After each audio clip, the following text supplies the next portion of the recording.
If you've ever left a conversation more exhausted than the person you were trying to help, this video is specifically for you. You walk into a room, and within 60 seconds you already know who's performing, who's uncomfortable, who's pretending to listen while thinking about something else entirely. You can tell when someone's smile is real before they finish making it. You know when a "I'm fine" means anything but. You sense the tension between two people before either of them has said a word about it. People call it intuition. They call it emotional intelligence. They tell you it's a gift, and for a while, you believe them. But there's something nobody talks about, something that comes with being the person who reads rooms, reads people, reads situations faster and deeper than almost everyone around you. It costs something specific, something that builds quietly over years, until one day you're sitting across from someone you love, and you realize you haven't been fully present in a conversation in a very long time, because part of you is always watching, always analyzing, always 3 steps ahead of what's actually being said. And that part, the part that understands everyone so well, has made some things in your life quietly, almost invisibly, harder. This is what nobody tells you about understanding people too well. Here's how it usually starts. You grew up in an environment where reading people wasn't optional. Maybe the mood in your house changed fast and without warning. Maybe one of your parents was unpredictable, not necessarily dangerous, just inconsistent enough that you learned early to watch for signals, to read the room before walking into it, to adjust before being told to. Or maybe it wasn't home. Maybe it was school, where you figured out quickly that fitting in required constant calibration, reading who was in a good mood, who was annoyed, who you could approach, and who you should avoid that day. Whatever the origin, you got very good at it. And then a strange thing happened. The skill that started as a defense mechanism became a personality trait. You stopped consciously doing it, and it just became how you moved through the world. Automatically, constantly, in every room, with every person, in every conversation. You became the friend people come to when they need someone to actually get it. The co-worker who diffuses tension before management notices it exists. The partner who knows what's wrong before the other person has found the words for it. And those are genuinely useful things. Real things. Things that make you valuable to the people around you. But here's what's happening on the other side of that. While everyone else is just having conversation, you're having a conversation and simultaneously running an analysis of the conversation. You're tracking tone, subtext, body language, what was said versus what was meant, what they're not saying, what they probably want from this interaction, and whether what they're telling you lines up with how they're actually acting. That's exhausting in a way that's almost impossible to explain to someone who doesn't do it. And over time, without anyone noticing, including you, it starts to change things.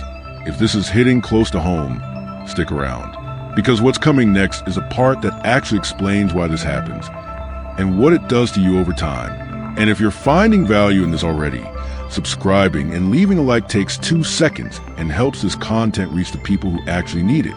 Here's the part that feels like a paradox. The better you are at understanding people, the harder it becomes to genuinely connect with them. That should make sense. Understanding people should make connection easier. And in the short term, it does. People feel seen by you. They feel understood. They open up faster than they do with almost anyone else. But something happens in the longer arc of the relationship that almost nobody talks about. When you understand someone very well, when you can predict their reactions, anticipate their needs, read their moods before they register them consciously, you start to relate to your model of them rather than to the actual person. You stop being surprised. You stop being caught off guard. And slowly, quietly, without intending to, you stop being fully present. Because presence requires not knowing what comes next. There's something else happening too, something darker.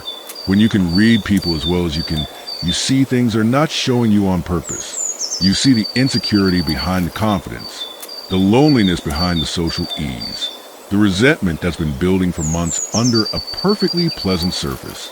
You see people clearly, often more clearly than they see themselves. And that clarity, which sounds like a gift, comes with a weight that most people who have it never fully acknowledge. Because once you've seen something in someone, you can't unsee it. And carrying the weight of what you see, while pretending you don't see it. Because saying out loud would change everything. is one of the loneliest experiences a person can have. So what's actually happening in the brain when someone develops this level of perceptiveness? And why does it come at such a specific cost? Which means that people who do this constantly, not as a deliberate exercise but as an automatic baseline, are running a significantly higher cognitive load than people around them all the time without knowing it. This is one of the primary reasons highly perceptive people often experience a form of exhaustion that they can't fully explain. They didn't do anything physically demanding. They didn't work longer hours than anyone else. But by the end of a social situation, a dinner, a meeting, a party, they're depleted in a way that other people aren't. The brain has been working the whole time. The other people in the room mostly haven't, but the fatigue is only part of it. There's research from Jamil Zaki at Stanford's Social Neuroscience Lab on what he calls empathic distress. The phenomenon where high empathizers don't just read other people's emotional states, they absorb them. The emotional pain, anxiety, or tension they detect in others doesn't stay at arm's length. It gets processed in the same neural regions that process their own emotional experience. Zaki's work distinguishes between empathic concern, care about what someone else is feeling while maintaining your own emotional stability, and empathic distress, becoming dysregulated by what you're feeling in the other person. High empathic accuracy, particularly when developed as a survival skill in childhood, correlates strongly with empathic distress rather than empathic concern, meaning you don't just understand what they're feeling, you carry it. And here's where the research gets really specific. A 2019 study published in the Journal of Personality and Social Psychology looked at the relationship between high social perceptiveness and relationship satisfaction over time. The finding was counterintuitive. People with high empathic accuracy were not more satisfied in their relationships. In many cases, particularly in relationships with partners experiencing concealed negative emotions, stress, dissatisfaction, resentment, high empathic accuracy was associated with lower relationship satisfaction, not because the highly perceptive partner was doing anything wrong, but because they were picking up on things their partner wasn't saying, and sitting with that knowledge, unable to address it directly without revealing that they'd seen something they weren't supposed to see, created a specific kind of relational tension that neither person could fully name. You know something is wrong. They haven't told you. You can't say you know without explaining how. So you wait. And the waiting, that gap between what you perceive and what you're permitted to acknowledge, becomes a quiet, constant source of disconnection. And then there's what psychologists call the curse of knowledge, a cognitive bias documented extensively by Chip Heath and others, where knowing something makes it almost impossible to remember what it felt like not to know it. Applied to people reading.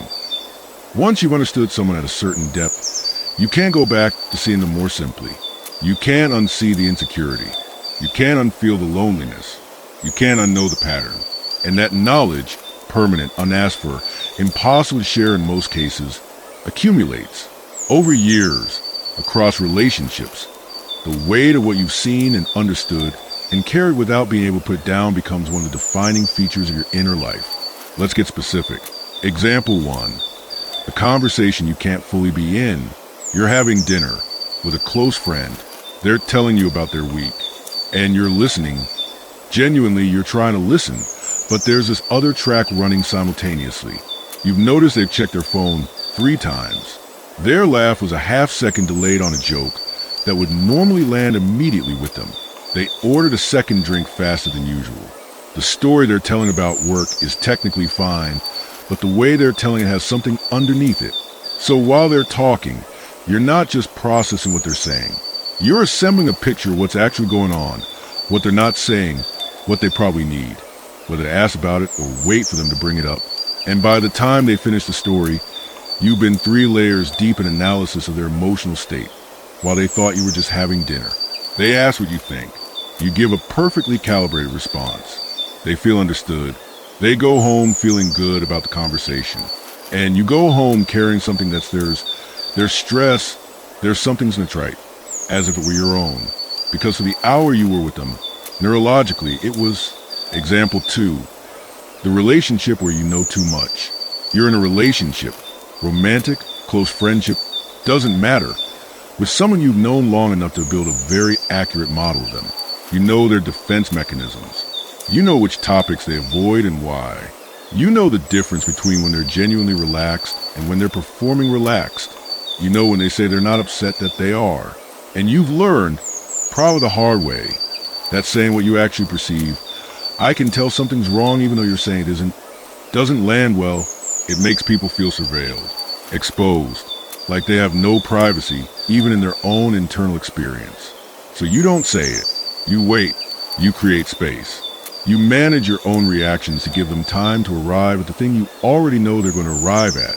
And in the meantime, you're performing not knowing, pretending to be surprised by things you saw coming, acting like you're receiving information that you'd already processed. That performance, sustained across years in a close relationship, is its own form of loneliness, because the version of you that the other person thinks they're with is the one who doesn't know, and the one who does know is quietly, permanently alone with what they see.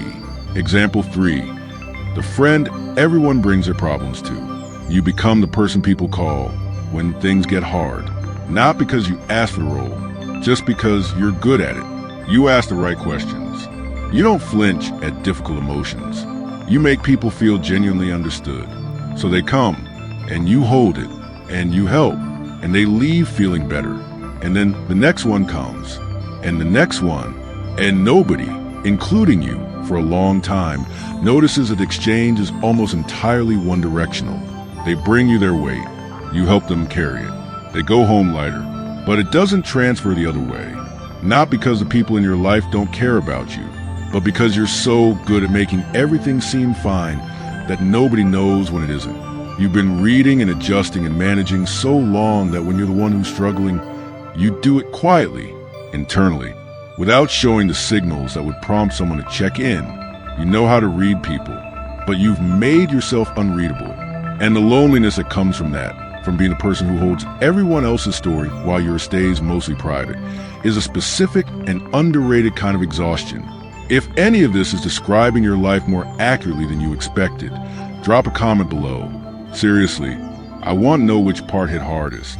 Because the conversation in the comments on videos like this one is usually more honest than most conversations people have in real life. Example 4, the moment you see something you can't unsee. This one is concrete. This has probably happened to you.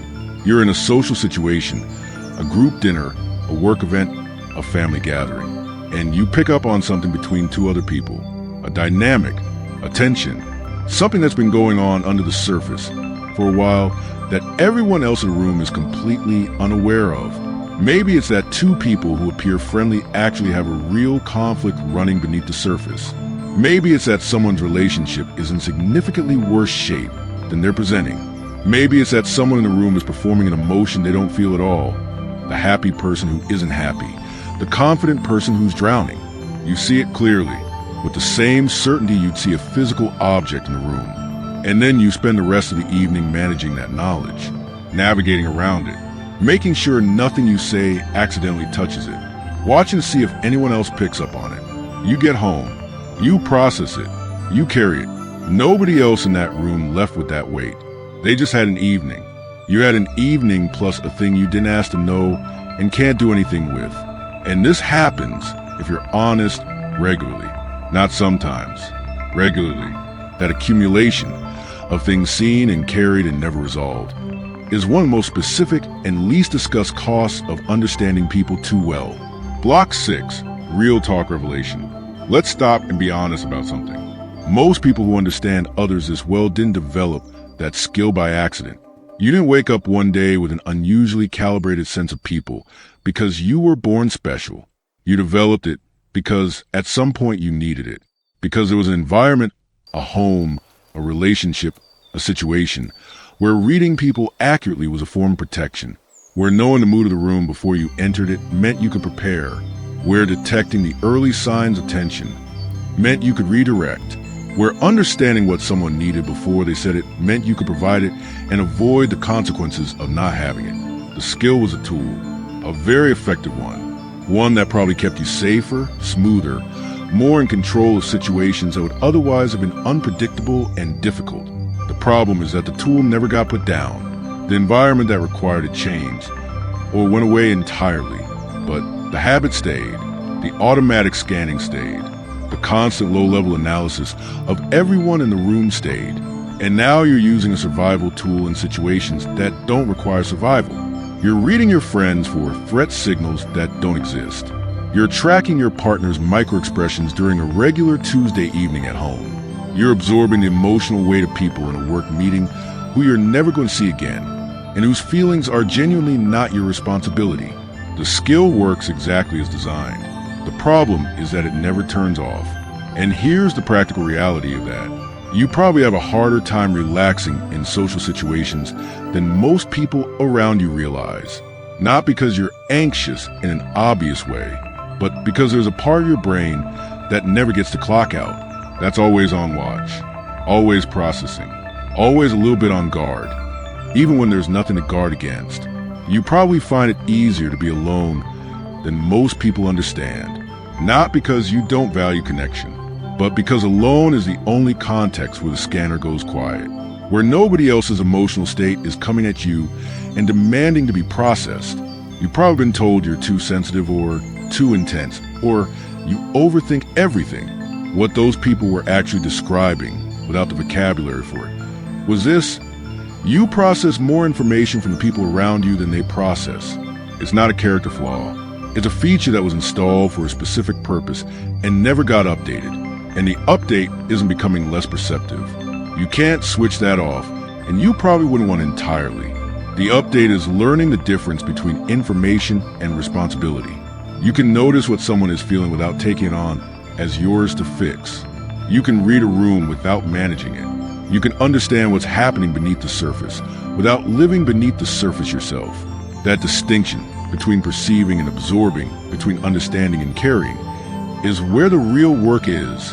And it's less about developing a new skill and more about giving yourself permission to use the one you have selectively, deliberately, on your terms, rather than automatically, constantly, on everyone else's.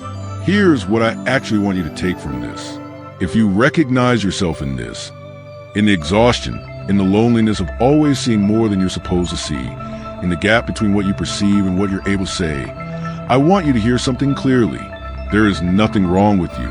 The way you move through the world didn't come from nowhere. It came from somewhere specific. It was a response to something real. And it worked. It got you through things that needed getting through. But you're allowed to put some of it down now. Not all of it. The perceptiveness is part of you, and in the right doses, in the right context, it's genuinely one of your strongest qualities. The people in your life who feel truly understood by you, that's real. That matters. Don't throw that out. But the part where you absorb everyone's emotional state as if it were your own, you're allowed to stop doing that. The part where you manage other people's feelings before they've even had a chance to experience them, you're allowed to let that go. The part where you make yourself unreadable so nobody has to deal with you having a hard time, that's the one that costs you the most. And it's the one that has the least benefit to anyone. Because here's the practical truth. The people who actually love you, not the ones who love that you're useful, not the ones who love that you're easy, but the ones who actually love you, want to know when you're struggling. They want to be given the chance to show up for you the way you show up for them. And every time you handle everything quietly, every time you absorb without revealing, every time you make everything seem fine when it isn't, you're not protecting them.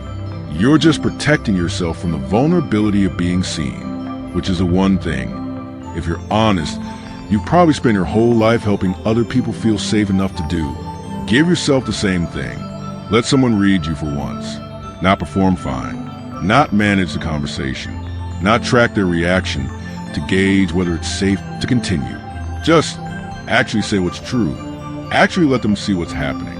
Actually be in the room as a person who's experiencing something, not as the person who's monitoring everyone else's experience.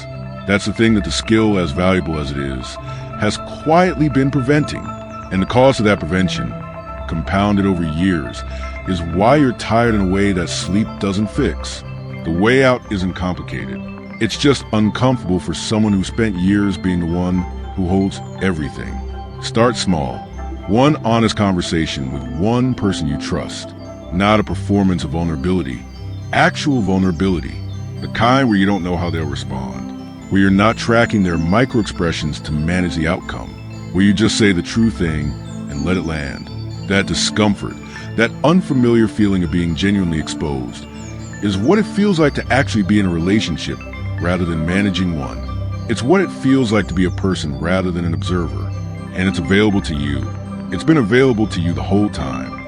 If this one hit differently for you, follow along, because the next video goes even deeper into the patterns that form in people who grew up having to understand others before they were ever understood themselves. You don't want to miss it.